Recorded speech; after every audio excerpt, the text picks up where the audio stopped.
Good morning, friends. Father Frank Pavone here, National Director of Priests for Life. Welcome to EndAbortion.tv and The Morning Brew. We even have our little mug here. The Morning Brew program is our morning program of prayer, pro-life updates, and I have an important message to bring to you today.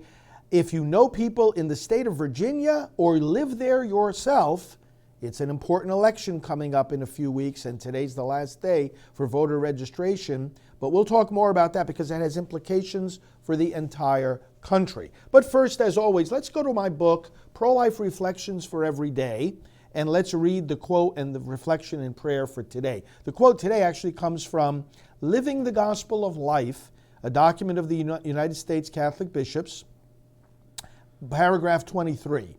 They say, "The failure to protect and defend life in its most vulnerable stages renders suspect any claims to the rightness of positions in other matters." Reflection. Why do the bishops say that when public servants disregard the right to life, their stand for other human rights is suspect? The reason is that the right to be safe, free, educated, and economically secure cannot be human rights if life itself isn't a human right. To make one's humanity negotiable means that all other rights that flow from humanity are negotiable also. Let us pray. Lord, make the humanity and rights of all your people secure. Amen. You can receive a copy of this book at prolifereflectionsforeveryday.com. I've signed the copy. I can personalize it for you if you request that. Well, the point here that is made leads right into our topic very well: elections and the role of pro-life in elections. I see one of you is watching from Michigan. That's an important electoral state as well. And I know that so many of you are living in Virginia or know people in Virginia. Let me know in the comments if you wish to where in Virginia you're from. But why is this so important? You know, 2019 elections, first of all, prepare for 2020 elections. If we can get voters activated, registered, mobilized, interested, out to the polls, and also focused on the right to life as the foundational issue, just as the bishop's document explains that I just quoted from, then they will be all the more ready to do the same in 2020. So mobilizing and preparing voters in this year's election, just coming up in a few weeks, November the 5th, is a way also of preparing for next year's. Not to mention the importance in and of itself of the 2019 elections and how both sides will be able to comment upon the results of 2019 elections as a bellwether. Whether that's correct or not, it can be complicated to figure that all out. But what are the indications of what happens in the 2019 elections for what will happen in 2020? Thank you. Greetings from Virginia. I love to see that. You have an important election there in Virginia. All 40 members of the Senate in Virginia and all 100 members of the House of Delegates are up for re-election. And this can mean a complete remaking of the legislature of Virginia. And the trends are very, very uncertain in the sense that right now, the legislature is divided right down the middle. Very, very slim majorities for the Republicans in both the Senate and the House of Delegates. The House of Delegates the last time around was decided by drawing a name out of a bowl. It was that close. And we don't want to repeat that, and we certainly don't want to let the Democrats have control because there's already a Democrat governor. There's already a federal court of appeals over Virginia, the Fourth Circuit, that is Democrat-dominated. And the Democrats are ready to launch some of the most radical proposals that would make Virginia look like California overnight. And this is why there is so much interest in these races. Money is being poured in from all around the country. Pro-abortion groups and Democrat operatives in other places are trying to influence Virginia to go in the pro-abortion direction. And not only on abortion, but on various other issues like the Second Amendment, the ERA, various other things. They're ready and ready to go. They just want to get their people in there and just transform Virginia into another California. Can't let it happen. And brothers and sisters, today, October 15th, is the final day for voter registration in Virginia. So if you live there, if you know people who live there, remind them to make sure today that they're registered to vote. Even if they think that they are, you can check on your voter registration status. It might need to be updated. Sometimes there are errors in the voter files. Sometimes things change without people realizing it. Now is the time to check on this. Today is the last opportunity to check on this so that come November 5th, you can vote in Virginia and vote for the right people. Now, let me focus in on something that no doubt if you follow these matters you are quite aware of. May not have thought about it for a while, but earlier this year, there was a big firestorm across the country on the abortion issue, particularly on the theme of late-term abortion, because New York had a law actually signed and enacted that removed protections, whatever remaining protections there were, for babies in the very final stages of pregnancy, the last months, weeks, and days of pregnancy. Their very last protections from them for being aborted, and even removed for protections from babies born alive after a failed abortion. That was actually enacted in New York. Why? Well, because again, in the state legislature, the Democrats took over. It was the Republicans that were holding back in New York. A long-standing effort by the pro-abortion Democrats, by the way, that means the same thing, okay, pro-abortion Democrats in New York. I know that there are exceptions to that. I've met them and work with them, but the exception proves the rule. But the point is that the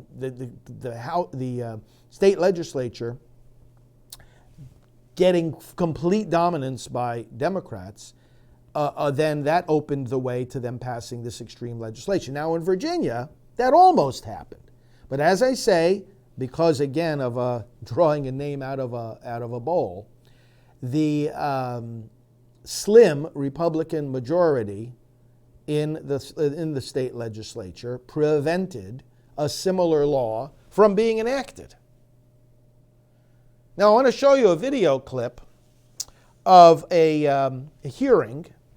Delegate Kathy Tran, who's one of the ones who's running for re-election, joined by dozens of her fellow Democrats, wanted to pass a law similar to the abomination that got passed in New York.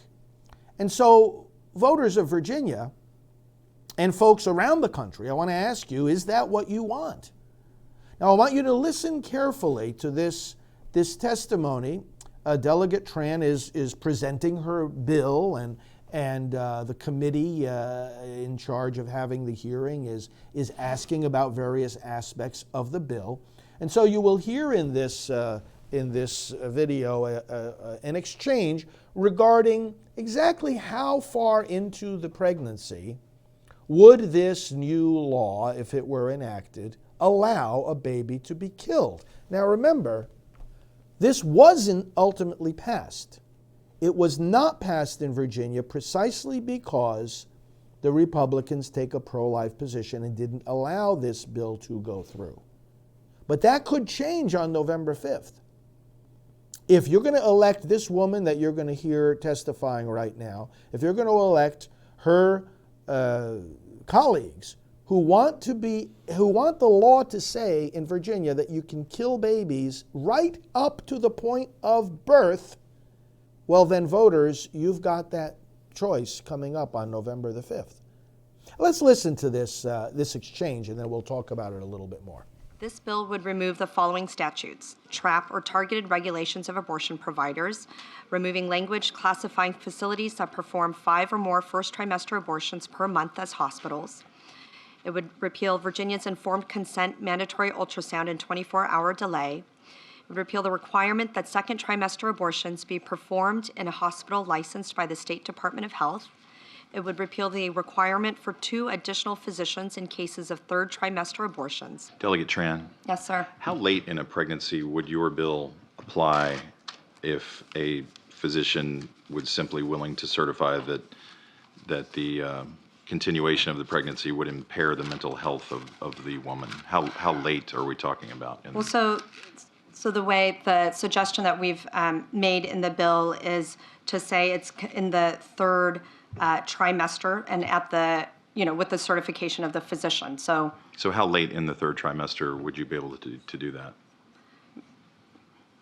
It's very unfortunate that our physicians, witnesses, were not able to attend today to speak specifically. No, I'm to talking that. about your bill. How late in the third trimester could a physician perform an abortion if he indicated it would impair the mental health of the woman? Or physical health. Okay. Okay. I'm talking about the mental health. So, through the third trimester. The third trimester goes all the way up to 40 weeks. Okay, but to the end of the third trimester. Yep, I don't think we have a limit in the bill. So,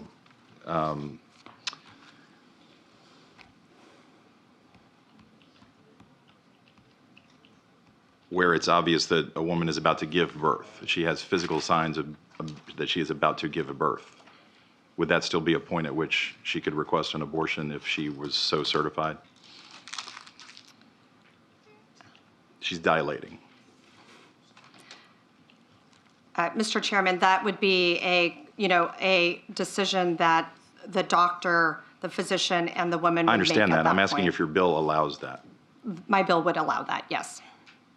I certainly could have said a week from her due date, and that would have been the same answer, correct? That it's allowed in the bill, yes. Yes. And in addition to what you just represented, you do acknowledge that you substantially changed the standard by removing a couple of words here, correct? From 2 to 1. Substantially and irremediably. I'm sorry, line 80. 80. Line 80. I'm sorry, can you just tell me, I think I'm in the right part that you're looking at as well. Line 80. Line 80, you are changing the standard under which the Yeah. judgment Yes, call is made I'm aware. The third trimester bill. for an abortion at any point in the third trimester. You're changing the I'm standard. changing for the that. standard, yes. Okay, all right. What type of mental health conditions would you anticipate would be utilized by physicians under these circumstances to determine that a child that is otherwise viable is worthy of an abortion? Again, I'm not a physician, so I can't make those calls as to when a physician would determine that a woman's mental health where they would be able to certify an abortion at that point. But the physician wouldn't have to have any specialized training in mental health to make that determination under your bill, right? Under this bill, no. Okay. All right, thank you. Delegate Tran, what are some of the conditions that a woman could be experiencing in a third trimester, late-term pregnancy for which abortion and not delivery would be the optimal result to protect either her life or health or that of the child, if that's even an interest? But what would be is there any commonly accepted medical decision to terminate the pregnancy in the late term rather than deliver the child if the mother's health or life is actually in danger? Mr. Chairman, I am aware that there are certain medical conditions where that might be an option for the mother, and I would actually turn over to Galena from NARAL to see if she has those specific medical examples. Okay. Thank you. So, Sorry, I'm really short. that's okay. I don't have a lot of specific examples because I'm not a physician. I'm an attorney. So, and we unfortunately do not have the physicians could not be here today because they are seeing patients at the moment. I know that there are certain central nervous system anomalies that cannot be determined until later stages in the pregnancy. I also know that certain anomalies, like the absence of certain organs. Okay, and, so or, you're talking about the child. Let me just leave that out of the equation then. Sure. In terms of the health or life of the mother, what conditions are there that can't be resolved by delivering the child rather than undergoing an abortion? Again, I am not a physician. What I can point to a case that happened in Ireland. That's the first one that comes to my mind. That I'm happy to find for you and send you the article about. I can definitely send you that article, and if you'll give me some time, I can ask our physicians to provide you with a list of maladies that can lead to a woman having to have an abortion at the late stage of pregnancy. I do know that those cases exist. But you don't know what they are. Like I said, not a physician. I do not have those specifics about the woman. I have some specifics about the fetus. I do not have the specifics Okay. about the woman. All right. And again, since you yielded, you don't have any, I'm talking to you now, Yes. Delegate, you don't have any specifics on that, obviously. No, I don't. I'm Okay. not a physician either. Okay, well, we're talking about a lot of physician stuff here, and nobody appears to know the answer, and the doctors aren't here. So, it would have been helpful maybe to have those questions answered.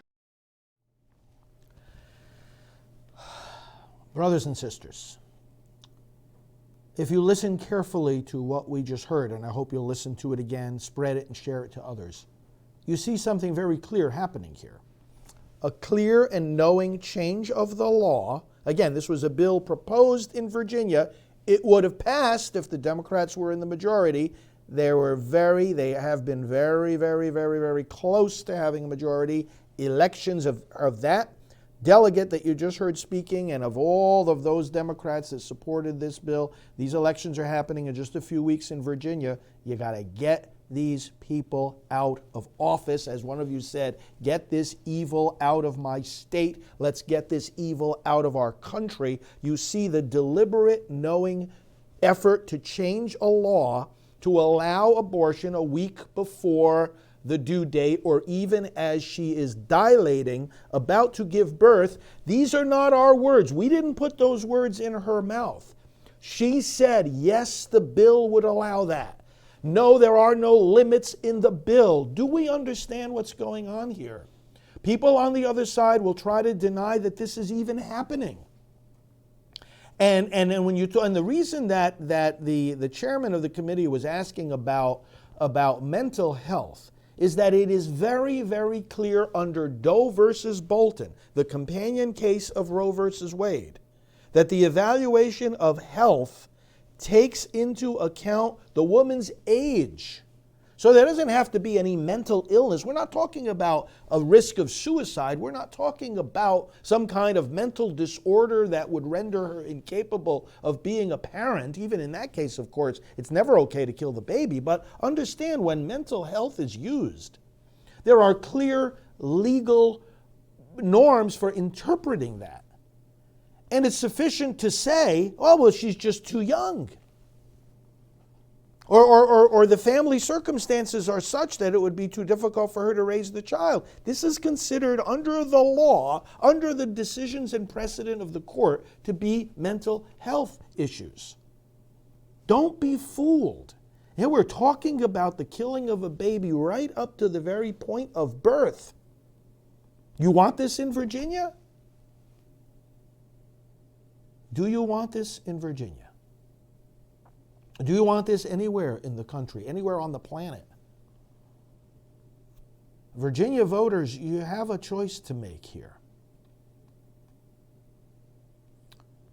And there can be no issue more crucial than this, because if these politicians can't respect the life of a little baby about to be born, how can they respect your life? If they don't have the conscience to see that, of course, the law has to protect a baby, how are they going to have the conscience to see that the law has to protect you, and your money and your family and your right to work and all your other rights, how are they going to do that? How are they going to govern? What kind of moral judgment do these people have? And the answer is they got none. There's no conscience there. There's no conscience there. Brothers and sisters, you heard them talking a lot about physicians. Oh, the physicians aren't here. Oh, I'm not a physician. I'm a lawyer. I'm not a physician either. But I talk to them all the time. And you know what? They speak English. They speak words that you and I can understand. And here's some of the words that they speak that we can understand. And I'm talking about people who have been on this program, doctors who are experts in maternal fetal medicine. Many of them are our medical advisors here at Priests for Life. I interact with them all the time. I have been to the conferences of maternal fetal medicine specialists. I've talked with fetal surgeons. I know these people. They do speak English. And here are some of the English words that they say, which, you know what? Priests and lawyers and politicians and lawmakers and all the rest of us can understand. And here's what those words are. There is never a medical necessity for an abortion. Let me repeat that. There is never a medical necessity for an abortion. Are there any words there that you don't understand? Are there any words there that require us to go to 8 years of medical school in order to understand? There is never a medical reason for an abortion. Let's put it a different way. You never have to kill the baby to help the mother. Are there any words there that you or I or a lawyer or a politician or a priest don't understand? There is never a reason to kill a baby to help the mother. Let's put it another way. Again, these doctors will say this very clearly. In English, there is no medical benefit to abortion.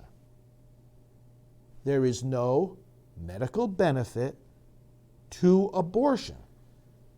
Brothers and sisters, the reason that these radical, baby-killing, abortion-loving Democrats are going to keep insisting, oh, but I'm not a physician. Oh, but I'm not a doctor. Oh, our doctors aren't here. They're helping patients.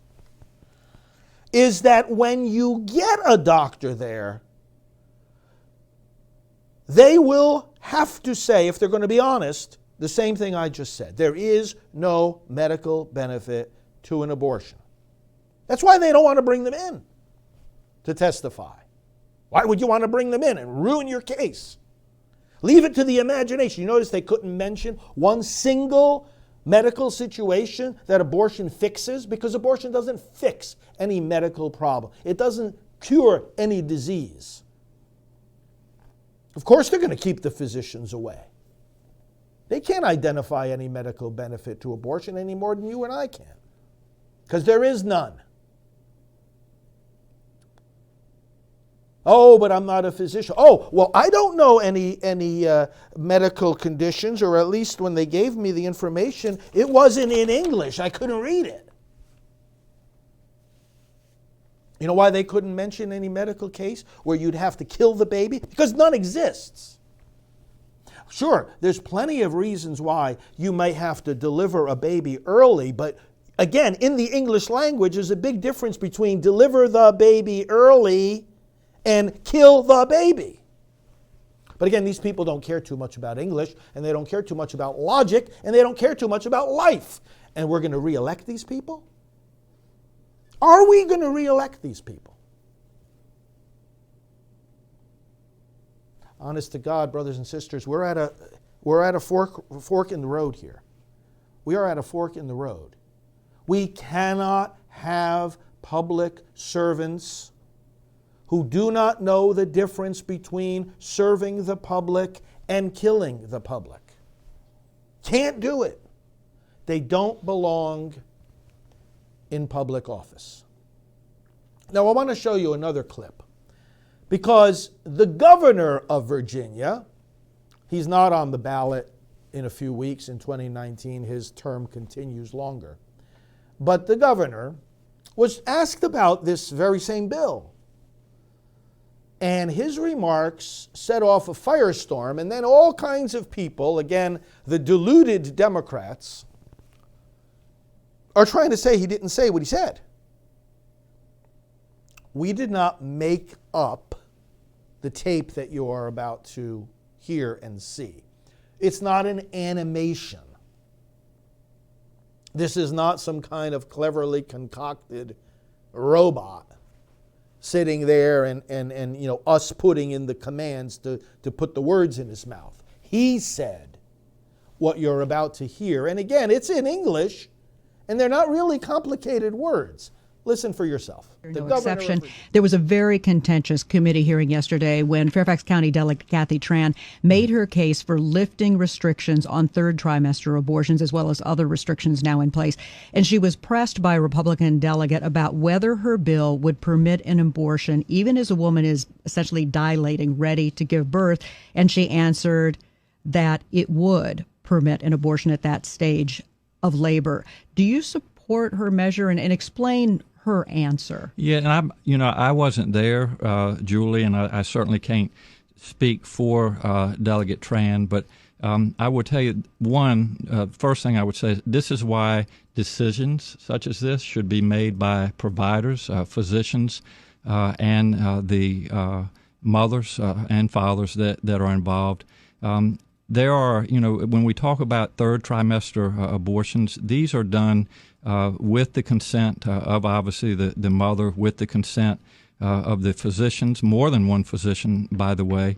And it's done in cases where there may be severe deformities, there may be a fetus that's non-viable. So in this particular example, if a mother is in labor, I can tell you exactly what would happen. The infant would be delivered. The infant would be kept comfortable. The infant would be resuscitated if that's what the mother and the family desired. And then a discussion would ensue between the physicians and the mother. So I think this was really blown out of proportion. But again, we want the government not to be involved in these types of decisions. We want the decision to be made by the mothers and their providers. And this is why, Julie, that legislators, most of whom are men, by the way, shouldn't be telling a woman what she should and shouldn't be doing with her body. And do you think multiple physicians should have to weigh in, as is currently required? She's trying to lift that requirement. Well, I think it's always good to get a second opinion, and for at least two providers to be involved in that decision, because these decisions shouldn't be taken lightly. And so, I would certainly support more than one provider. All right, let's go back to the phones now for the governor. We're going to talk now with Mike, who's calling in. Wow. Another public servant who doesn't seem to know the difference between serving the public and killing the public. Notice how he uses the old, tired, distorted, deluded pro-abortion rhetoric. Oh, the government shouldn't be involved in these decisions. What decisions? Life or death decisions? The government shouldn't be involved in protecting a baby? What are you talking about? The government shouldn't be involved in these decisions. The decision about whether or not to kill a baby? It just leaves one speechless. Again, we're talking English here. You heard what he said. The government shouldn't be involved in these decisions. Government is involved because government protects life. What the government should not be involved in is negotiating that protection. What the government should not be involved in is becoming a god to decide who lives and who dies. You don't get to make that decision. Every human being has the right to life, and that's why law exists. So you can protect people from somebody else taking your life. The government shouldn't be involved in abortion, but as George is pointing out, but they don't hesitate to subsidize it, do they? This is really bad. Now, folks of Virginia, and all of you that know people in Virginia, this is the sitting governor. He's still going to be governor after the election. So if you give that man that we just heard a Senate and a House of Delegates that agree with him, That law is just going to go right through. It'll pass the very first day that they're in session. That law will go right through. You put the tool in that man's hands that the bill can come to his desk. See, the bill he was talking about can't come to his desk. Why? Because the Republicans have, albeit very slim, a majority in the Virginia Senate and the House of Delegates. But now that majority is up for grabs come November 5th. You're going to put in that man's hands the tool. You're going to put on his desk the document that then he can sign saying, okay, a discussion will ensue. The baby will be kept comfortable. Resuscitated, you notice then he used the little English word, if. Resuscitated if. That's what the parents want. Of course, the implication being, well, if they don't want that, then don't resuscitate the baby. But then the baby is resuscitated, and then there's a discussion. A discussion about what, Governor? About what? Oh, because, these legislators are men. What a ridiculous thing that he said there, too. Oh, but, most of these legislators are men. Oh, so in other words, men aren't supposed to protect babies? Is that what you're saying? You don't belong in public office. You're a disgrace. And everybody who agrees with you, in Virginia and in the other 49 states. An absolute disgrace when someone in public office takes these positions and then comes back to you, the voters, and says, oh, but vote for me again. I'm going to leave it there, brothers and sisters, and I'm going to ask you, if you're in Virginia, you know people in Virginia, today is the last day for voter registration. So let's get more pro-life people registered to vote today in Virginia. And then on November 5th, get these baby killers out of office. I hope you have a great day. Now, one more thing before I let you go, I'll give you a blessing. Today is the Pro-Life Silent Day, the Pro-Life Day of Silent Solidarity. Now, this is a project of our youth outreach, headed up by Brian Kemper, whom you've seen often on these programs. Brian heads up our youth outreach. It's called Stand True.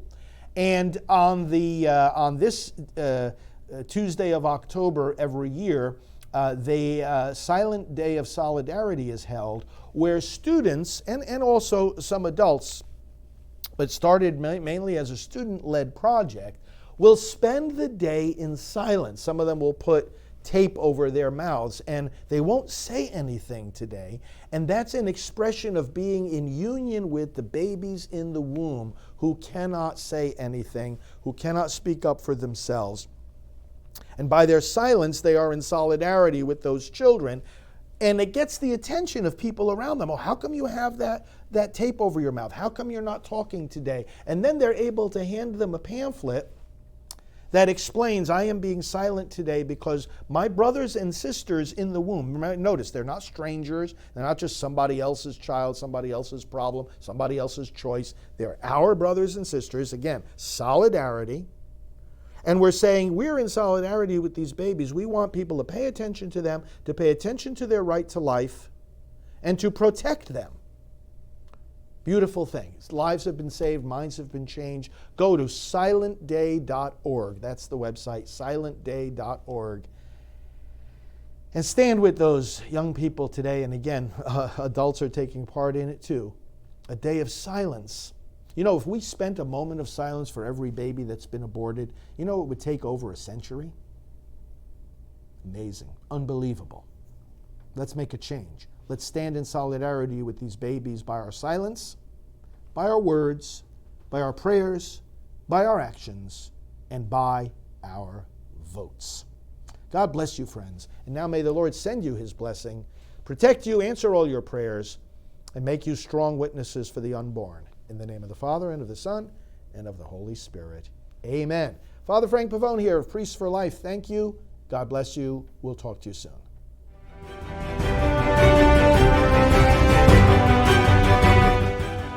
Follow him, Father Frank Pavone, Fr. Frank Pavone, on Twitter. He is the National Director of Priests for Life. Please go to priestsforlife.org.